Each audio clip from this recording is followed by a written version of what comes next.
Hi guys, it's Jess from Honest Fiction, and welcome back to my channel. In today's video, I'm going to be reacting to your assumptions about me.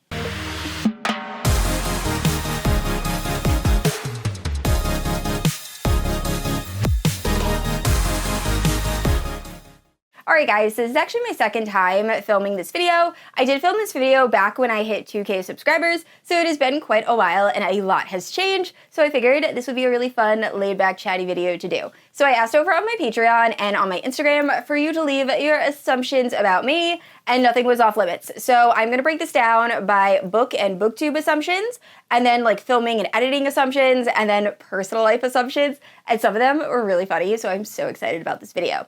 Now, if you're unfamiliar with my channel, I post new videos every Wednesday and Sunday. If you haven't yet, please like and subscribe.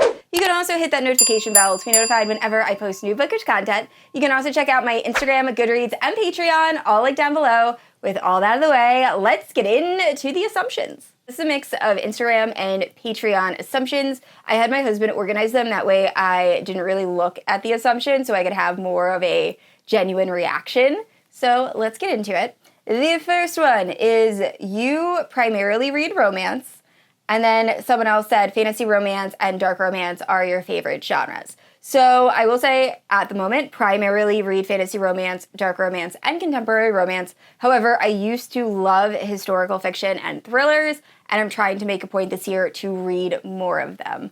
So I would say that assumption is pretty much correct. I would say fantasy romance and dark romance are like the two primary ones that I've been reading. But I also do talk about YA fantasy on my channel.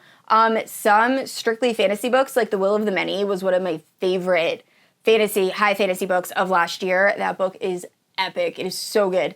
So yeah, there's definitely a mix. But at the moment, fantasy and dark are like my faves. I thought this next one is really interesting. So it says you don't get into reading slumps. And I think it's because I don't talk about them very often on my Instagram or YouTube. I do get into reading slumps. I actually just got out of one recently. But what I find to get me out of reading slumps is to go in a complete opposite direction of what I'm currently reading or whatever caused me to get into a reading slump. So if I read like a really good book, like after I read Manacled, I was in such a reading slump, but then I think I ended up reading like a really dark mafia romance, and that like kind of got me out of it. So yeah, just reading completely different genres, but I definitely do get into reading slumps. January, actually, I read 7 books all of January, and yes, those books were rather long, which is why it took me so long, but I was also feeling really slumpy and just didn't have the motivation to read. Like that happens to me all the time. I mostly blame TikTok and my own self-control, but yeah, so I definitely do get into reading slumps. Let's see. Okay, there's a lot about ACOTAR and ACOTAR characters, so I think I'll save those for the end and like do them all at once, or the end of this section. Let's see. Oh, you don't read a lot of indie published books. I disagree with that. I feel like I read a lot of indie published books. Maybe not in terms of fantasy romance, but even then I feel like I do. I don't know. I thought I read a lot of indie published books. I'll actually have to go and check, because I feel like recently I've been talking about a lot of like Sarah J. Maas, Jennifer L. Armentrout, although I do think Jennifer L. Armentrout also started out as indie, and might still be. I don't know. I have to look into that. But I feel like I do read a decent amount of indie published books, and if I don't, I need to start promoting indie published a little bit more, because I love indie published books. So most of the romances I read are indie published. So, okay, continuing. So some of the ACOTAR questions. So the first one is, you are a Rhysand bat boy girly. Another one is, I think you like Azriel the best. Someone said K-Hall is your favorite Sarah J. Maas character, and I think you're messing with me, or at least I hope you are, and I don't know what gave you that impression, because that is a lie. Someone said you hate A Court of Frost and Starlight. That is so accurate. And Akamath is your favorite book. Someone else said Kingdom of Ash is my favorite book. And I feel like at one point I have said they are both my favorite books, so I understand having those two different assumptions. I will say, if we're talking about the Bat Boys, Rhysand, ultimate, absolute favorite, followed by, honestly now, he's not a Bat Boy, but probably followed by Rune. And then after Rune, I would say Azriel. And then Cassian is still one of my favorites, but probably like at the bottom. And then Hunt is like, if Azriel, Cassie, and all them are here. Hunt's like down here. And then K-Hall isn't even in the discussion. I do not like K-Hall at all.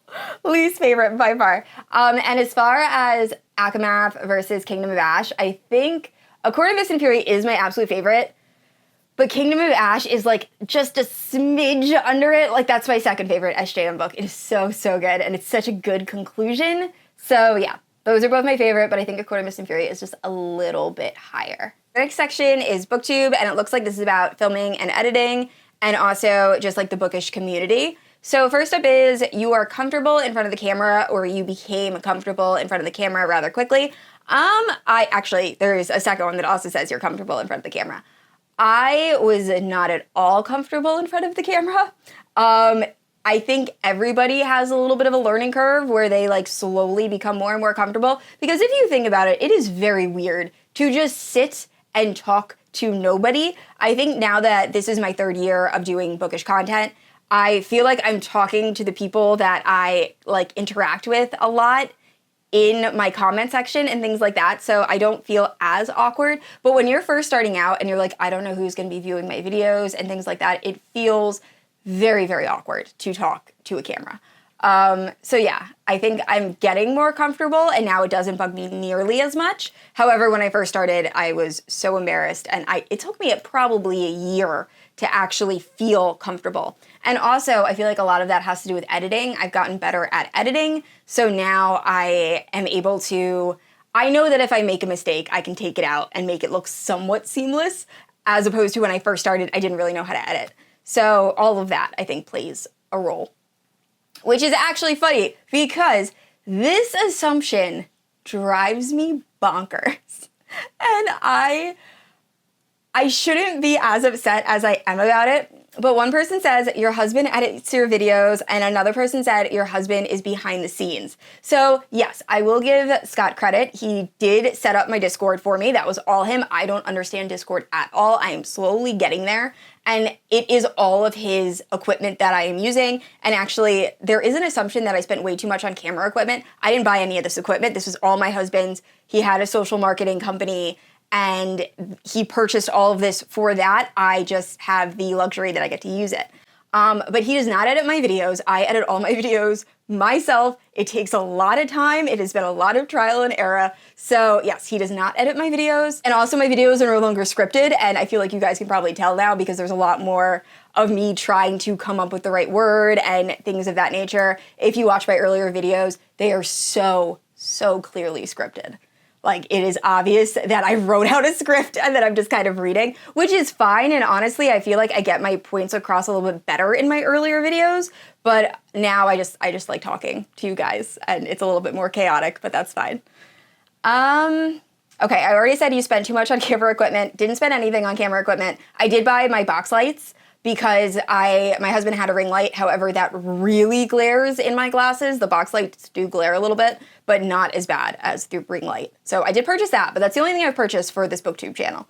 And everything behind me, I've slowly collected. I think that's a huge thing to, especially people that are starting out with content creation and they're trying to get those like really pretty backgrounds. One, you do not need a pretty background. I started out with just a wall behind me, and none of this. This I've like slowly collected over the past 3 years with book boxes, gifts from people, and things like that. So please do not go out and spend a ton of money on a crazy background. You can do it with not too much. I will say I did buy, the first thing I invested in were those lights behind me, just because I think it's a cool aesthetic.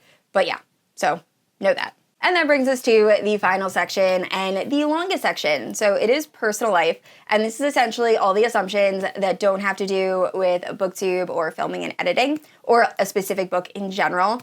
And it's probably the section I'm gonna have the most fun answering. So the first assumption is you have an incredible amount of patience, and then this specific person actually also elaborated on my Patreon and was like, you have an incredible amount of patience because of what your job entails. So I'm really not going to go into what my job is. I work in education, I don't work for a district, and I primarily work with children on the autism spectrum. So I will say I am pretty patient. I also use a lot of that patience up at work. So I feel like by the time I come home, I am out of patience. But I think for the most part, I'm pretty patient. The next one is, you prefer coffee over tea. So unbelievably accurate. I am one of those people that does not do very well without my morning coffee. I typically have a iced coffee on my way to work, and then normally a coffee while I am at work. And then on the weekends, I have multiple cups of coffee. My Starbucks order at the moment is the brown sugar shaken oat milk espresso with an extra shot of espresso. So really, really good. They also have the hazelnut oat milk shaken espresso that is also pretty good, but also kind of sweet, which I'm not crazy about. But overall, yes, I'm also very much Starbucks all the way. This was so sweet. I know who said this. They said, I just love to have a girls' night with you. I assume we have lots of laughs. 100%. I would love to meet you in person. Hopefully that'll happen this year. I don't know what book signings you're going to, but I would so be down. I really want to meet you. Next up is, there was a lot. There was a lot about sports, and it's mostly on me because I do post about the Eagles, the Sixers, and the Lakers on my Instagram because I feel like it is a very big part of my life, and I want to share what I love with you guys, even though it's not book related. But I had a lot of interesting responses. So one of them is, football is your favorite sport. That is probably still accurate. I will say basketball is slowly moving up there, but I think football is overall my favorite sport. I actually grew up watching more basketball than football, but both of them, I just have so many memories as a child, like going to games, watching games with my dad. I love sports just in general. Never really played them, but love watching them. Someone said, you're a fake Eagles fan? I don't really know what that means. Maybe you're saying I'm a fake Eagles fan because of a lot of people are obsessed with like the whole Travis Kelce, Taylor Swift, and Jason Kelce is kind of in the conversation, but I'm not a fake Eagles fan. Been an Eagles fan since I was 8 years old. Prior to that, I was a Cowboys fan. That's a long story. We're going to blame my brother. But yeah, definitely Eagles fan. And my husband is also an Eagles fan. And when we met, that was one of like the big things that we were like, oh my gosh, because where we met is mostly an area where people are Giants fans. So it was up by New York. So I thought that was funny. Someone said that you love basketball. That is true. Very into watching basketball right now. I grew up watching the 76ers. However, I've slowly gotten into the Lakers because my husband likes LeBron James. And I also now love LeBron James and Anthony Davis and kind of like D'Angelo Russell and love Hachimura. And I have lots of feelings on the Lakers. I just like them as a team and Austin Reeves. So yeah, but Tyrese Maxey is like the fave, and Joel Embiid, unfortunately, I think he's out for the season. So yeah. Okay. This next section is like high school, and I loved hearing what you guys thought I was like in high school because I don't think anyone was prepared or is going to be prepared. I think I'm going to try to add some photos of me in high school because I was all over the place. I will say, this first assumption is you were popular in high school. Oh no, not at all. I will say 7th through 10th grade was horrible for me. I hated high school. I had like a core group of friends, but I was all over the place. So I went through like an emo phase. I went through a goth phase with like fishnets and things like that. And then I kind of gained a lot of confidence, I would say, in 11th grade. And then I completely like changed what I was like.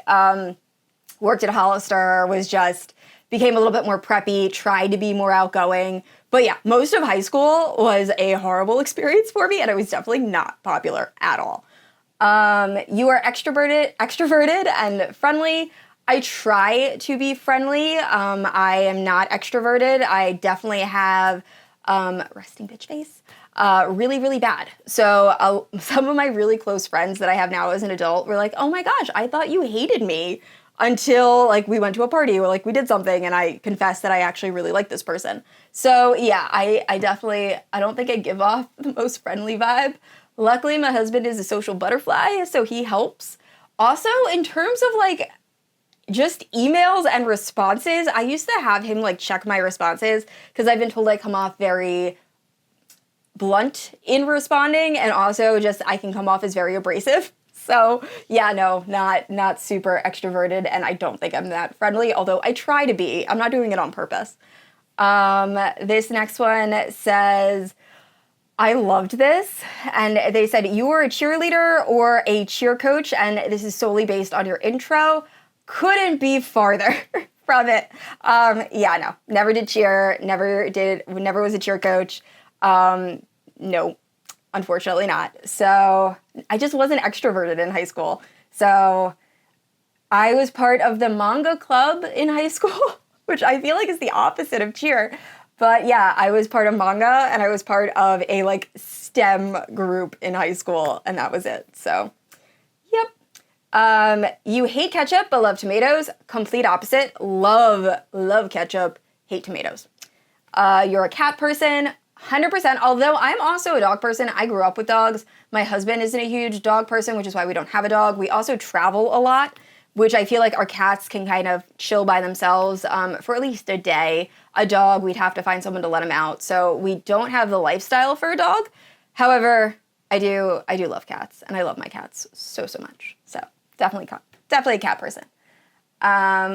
This is also funny. You're a beer or cider drinker. So I want to know why I gave off that vibe. I was definitely a beer and cider drinker all through college. And then I probably turned into a wine drinker around the time I hit 30. Also, everyone guessing my age I thought was really funny because I feel like I post how old I am pretty regularly. Someone said, you're older than you look, definitely mid-30s. Another person said, I can't tell how old you are, but I'm gonna guess 26. And then this person said, I'm going to assume you're in your 30s. However, I feel like that's wrong with like a face. So I am 33. And also, I don't know how I feel that a lot of you thought I was older than that. But yeah, I'm 33, and I probably started drinking wine when I hit like 30, and now I primarily drink wine. I do love champagne, and also a mixed drink like a mojito or a Moscow Mule, things like that. But yeah, I mostly drink wine unless it is football season, and then it's cider. I really don't drink beer anymore. It kind of gives me a headache. I don't know if it's just, I don't know. I'm also always dehydrated, so that's probably why. And the last one, I believe. Let me double check. Yes, okay. The last one is nerdier than you would expect based on your love of Magic the Gathering. So I have talked about playing competitive trading card games in other videos. I try to make that very apparent because it was something I was so proud of while I was doing it. I used to compete in Magic the Gathering tournaments. The highest I got was like the semifinals. But yeah, so I probably am a little bit nerdier. I'll throw some pictures in of like, I was on this team for Light Seekers, and I think, what do we call ourselves? I think it was like Superior Seekers or something. And we had uniforms, and we showed up at Gen Con, which is a gaming convention, and we were like, we placed pretty well. Like, we placed pretty high. But yeah, so I feel like I might be nerdier than some of you suspect, but also I've talked about this in a lot of videos, so maybe not. But yeah, I don't know. I just thought that was really fun. So thank you guys so much, everyone who sent in assumptions. I loved doing this video. All right, guys, those are all your assumptions about me. Thank you all who responded to my Instagram and Patreon. And if you have any other assumptions about me, leave them down in the comments below, and I will make sure to respond. And I would also like to say a huge thank you to my Paladin protectors, Amanda and Erin. Thank you guys so much for supporting my channel. And I said this already, I post new videos every Wednesday and Sunday. And if you haven't yet, please like and subscribe. I will see you all next week. Bye.